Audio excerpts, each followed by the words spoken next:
नमस्कार दोस्तों, एग्जाम पर के यूट्यूब चैनल में आप सभी का हार्दिक स्वागत है। आज हम बात करने वाले हैं एक ऐसी अनोखी परंपरा के बारे में जो फ्रांस में नए साल के स्वागत में काफी सालों से चली आ रही है। हाल ही में फ्रांस में 874 कारें यानी 874 कार्स नए साल के स्वागत में यहाँ पर जलाई गई। जी जी हाँ, ये छोटा मोटा नंबर नहीं है। 874 कार्स, जनरली हमारे कार्स भारत में या बसेस की अगर मैं बात करूं तो जब भी राइट्स होते हैं, राइट, जब भी दंगे होते हैं तब ये कार जलाई जाती हैं, या कोई प्रोटेस्ट होते हैं तब ये कार या बसेस जलाई जाती है अपनी डिमांड मनवाने के लिए। तो ऐसा ही कुछ ट्रेडिशन फ्रांस में बहुत समय से चला आ रहा है, और as a sign of protest ये बॉर्न हुआ था और फिर धीरे धीरे आज तक इसे मनाया जा रहा है।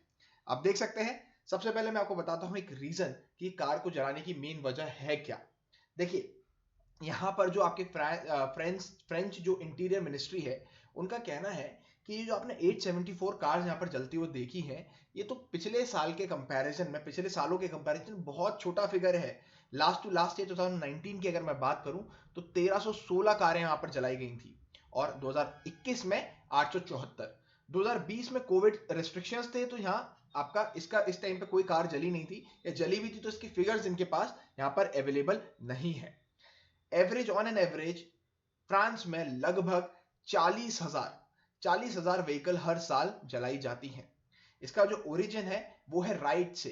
As a sign of protest लोगों को ये दिखाना है, फ्रेंच सरकार को, कि आप जो माइग्रेंट इमिग्रेंट जो कम्युनिटीज होती है ना, मार्जिनलाइज कम्युनिटीज होते हैं, गरीबों की तरफ बेसिकली आप ध्यान नहीं देते। तो हम एज अ प्रोटेस्ट, हम लोग जब भी ऐसे कोई भी सोशल डिसऑर्डर क्रिएट करेंगे तब हम कारें जलाएंगे, और जिसकी वजह से आपको हमारी मांगे सुननी पड़ेंगी। तो वहां से एज अ प्रोटेस्ट ये ट्रेंड चला आ रहा है, और आज भी इसे यहाँ पर कंटिन्यू रखा गया है। कंटिन्यू रखने की अलग अलग वजह है। जैसे कि आप बात करें, जो क्राइम क्रिमिनल एक्ट्स होते हैं उनके एविडेंसेस को छुपाने के लिए यहाँ कारों को जला दिया जाता है।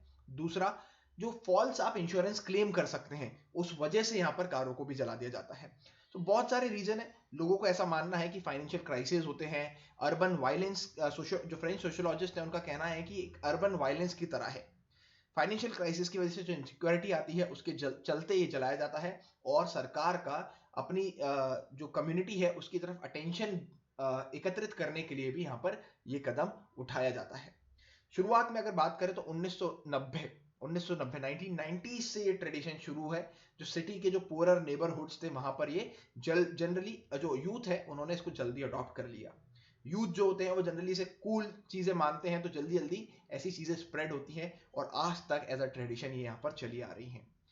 फ्रांस में मिनिस्टर्स का कहना है कि जो कोविड स्ट्रिक्ट प्रोटोकॉल्स थे उसके बावजूद भी 1500 लोगों की एक पार्टी चल रही थी, और उन 1500 लोगों की पार्टी के चलते ये 874 कार्स यहाँ पर जलाई गई हैं। आप देख सकते हैं कैसे पूरा पाइल है कारों का, जली हुई कारों का लाइन से यहाँ पर इकट्ठी रहती हैं।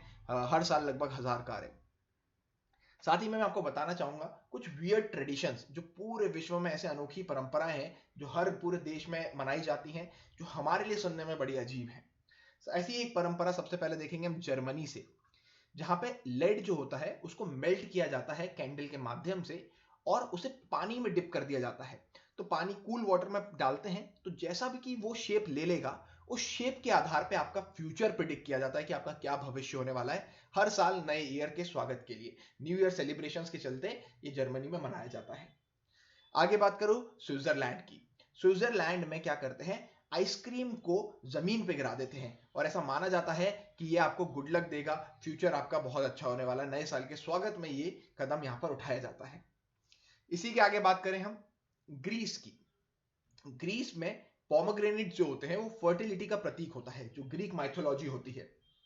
जिस प्रकार हम इंडिया में अपने घरों के सामने नारियल फोड़ते हैं ना, राइट, उसी तरह ये लोग पोमोग्रेनेट यानी अनार को फोड़ते हैं। और ऐसा माना जाता है कि अनार को आप फोड़ेंगे अपने गेट के सामने, जितनी ज्यादा ये जो पोमोग्रेनेट, जो अनार की सीड्स होती है ना, जो बीज होते हैं, जितने ज्यादा ये फैलेंगे उतनी ज्यादा आपकी प्रॉस्पेरिटी यानी उतना ज्यादा गुड लक आपको उस साल में मिलने वाला है।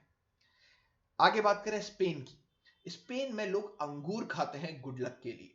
अगर मैं बात करूं आपको स्पेन की लोकेशन की, तो स्पेन आता है आपका मेडिटेरेनियन सी के पास में, यानी वहां पर मेडिटेरेनियन टाइप ऑफ क्लाइमेट है। तो वहां पर क्या होता है, यहाँ पर आपके जो ग्रेप्स हैं उनका प्रोडक्शन बहुत ज्यादा होता है।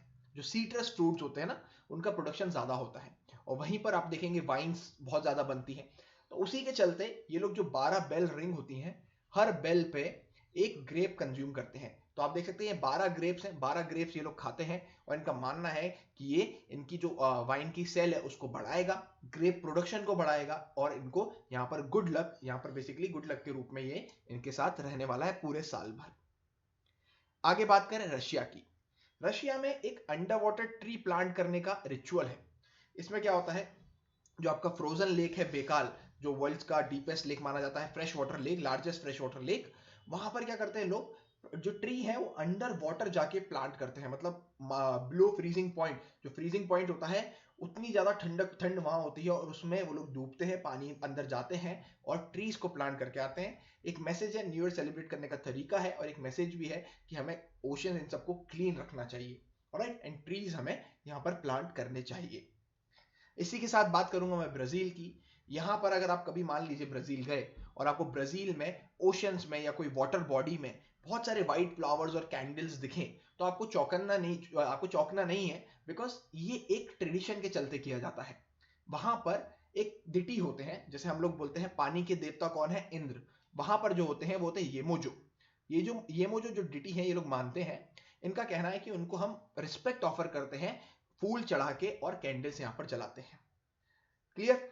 चलिए, अगला है ग्रीस का ही, जहां पर हैंगिंग अनियन एक ट्रेंड है। घर के दरवाजे के बाहर ये लोग अनियंस को लटका देते हैं। जिस प्रकार हम लोग बात करें इंडियन माइथोलॉजी में हम लोग क्या करते हैं, नींबू और मिर्च लटकाते हैं, उसी प्रकार ग्रीस में ग्रीक माइथोलॉजी के अकॉर्डिंग ये लोग प्याज को लटकाते हैं, जिससे क्या होता है जो भी बुरी वाइब्स हैं वो सारी चली जाती हैं और आपके घर में समृद्धि यहां पर आती है।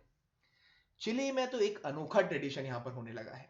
यहां पर अनोखा प्लस लॉजिकल मैं यहां पर कहूंगा, चिलिंग इन सिमिट्रीज। जो आपके मुर्दा घर होते हैं ना, वहां पर क्या होता है, जो हम जैसे शमशान घाट बोलते हैं, जहां पर जनरली दफनाया जाता है जो भी मृत व्यक्ति होते हैं। तो वहां क्या होता है, न्यू ईयर फेस्टिवल पे आप क्या करते हैं, पार्टी करते हैं, अपने दोस्तों के साथ जाते हैं। पर उन लोगों का क्या, जिन लोगों को आपने अभी रिसेंटली खोया है। तो चिली में आप शमशान घाट में जाते हैं और जो आपके लव्ड वंस हैं, जो मर गए हैं, उनके साथ वहां पर आप लोग न्यू ईयर फेस्टिवल को मनाते हैं, ताकि वे भी आपकी फेस्टिविटीज में हिस्सा बन सके। बहुत ही अच्छा कदम है, बहुत ही अच्छा ट्रेडिशन है चिली का। चिली को इसके लिए शाबाशी देना चाहिए। चलिए आगे बात करें डेनमार्क की। डेनमार्क में एक वियर्ड ट्रेडिशन है, स्मैशिंग प्लेट्स। यहां पर क्या होता है, प्लेट्स को स्मैश किया जाता है और आपके जो लव्ड वंस हैं, यानी हम एक दूसरे के घर जाते हैं दिवाली पे, तो हम क्या करते हैं, गिफ्ट्स लेके जाते हैं। यहाँ न्यू ईयर्स में ये लोग प्लेट्स लेके जाते हैं, जो चीनी मिट्टी की प्लेट्स आती हैं, और उसे एक दूसरे के घर के बाहर तोड़ते हैं। कहा जाता है कि जिसके घर के बाहर जितनी ज्यादा प्लेट टूटी मिलेंगी, उतना ही ज्यादा गुड लक वहां पर होगा। अब ये गुड लक के साथ साथ मेरी नजर में तो एक कंपटीशन का प्रतीक बन गया है कि हमारे घर के सामने हम ज्यादा पटाखे फोड़ेंगे, बिखरे हुए दिखने चाहिए, ताकि हम ज्यादा अमीर और ज्यादा समृद्ध लगे। ऑलराइट, सो धीरे धीरे ट्रेडिशन चलते किसी और वजह से हैं एंड मोल्ड किसी और फेज में ये लोग हो जाते हैं। Alright, so basically sense of pride अब ज्यादा बन चुका है। प्लेट जितनी ज्यादा स्मैश आपके घर के बाहर होंगी, उतना ज्यादा गुड लक आपको देखने को मिलेगा। इक्वाडोर की बात करें, एक साउथ अमेरिकन कंट्री, जहां पर स्केयर क्रोस को बर्न किया जाता है। बेसिकली हम जनरली से जानते हैं एफिजीज के नाम से। एफिजीज क्या होती हैं, बेसिकली आपकी किसी भी व्यक्ति की, जब हम बात करते हैं कोई भी आंदोलन हो रहा होता है, कोई भी प्रोटेस्ट हो रहा होता है, तो देखा होगा आपने मोदी साहब की एफिजीज बना के उसको जला दिया जाता है। स्केयर क्रोज उसी प्रकार की चीज है, आप खेतों में लगा देते हैं ताकि बर्ड्स को आप भगा सके, राइट, इंसान के शेप का एक पुतला। राइट, तो उन्हीं को ये लोग जलाते हैं, क्योंकि इनका ऐसा मानना है जो भी पास्ट ईयर में आपके लोग रहे हैं, फेमस पॉलिटिशियंस रहे हैं, पर्सनालिटीज रही हैं, पॉप स्टार्स रहे, उनकी एफिजीज बनाते हैं और जला देते हैं, क्योंकि अब ये चाहते हैं कि नए साल में जाएं तो हम पुराना सब कुछ भूल के जाएं। Alright, so we will start afresh, नया साल नई खुशियां लेकर आएगा, ऐसा इक्वाडोर में माना जाता है। चलिए आगे बात करेंगे हम रशिया की। रशिया में एक फेमस ट्रेंड है जिसे कहते हैं ड्रिंकिंग एशेस। ड्रिंकिंग एशेस का सिंपल सा मतलब होता है कि जो भी ये लोग अपनी विशेष करते हैं, मतलब जैसे हम लोग भी न्यू ईयर पे कुछ विश मांगते हैं, रेजोल्यूशन बनाते हैं, तो ये लोग रशियंस अपनी विश को एक पेपर पे लिखते हैं, उनको जलाते हैं और जलाने के बाद शैंपेन में ही डाल के पी जाते हैं। इसका मतलब बिल्कुल भी ये नहीं है कि जो भी इंसान मर जाता है उसकी जो अस्थियां हैं उनको ये पीते हैं। एशेस का मतलब है एक पेपर पे जो विशेष लिखी उसी को जला के ये लोग शैंपेन में डाल के पी जाते हैं न्यू ईयर सेलिब्रेशन। ऑलराइट, ये विशेष इनको पूरी करनी होती हैं अपने साल भर में, और ये इनकी विश हर साल बदलती रहती है। तो ये थे कुछ बेसिकली वियर्ड ट्रेडिशन पूरे वर्ल्ड से जो आज भी न्यू ईयर के मौके पर, उपलक्ष्य पर मनाए जाते हैं। अगर आपको भी कोई ऐसा अनोखी परंपरा पता है जो विश्व भर में अलग अलग जगह बनाई जाती है, तो आप कमेंट बॉक्स में आंसर जरूर कर सकते हैं। चलिए मिलते हैं अगले वीडियो में। जय हिंद, जय भारत।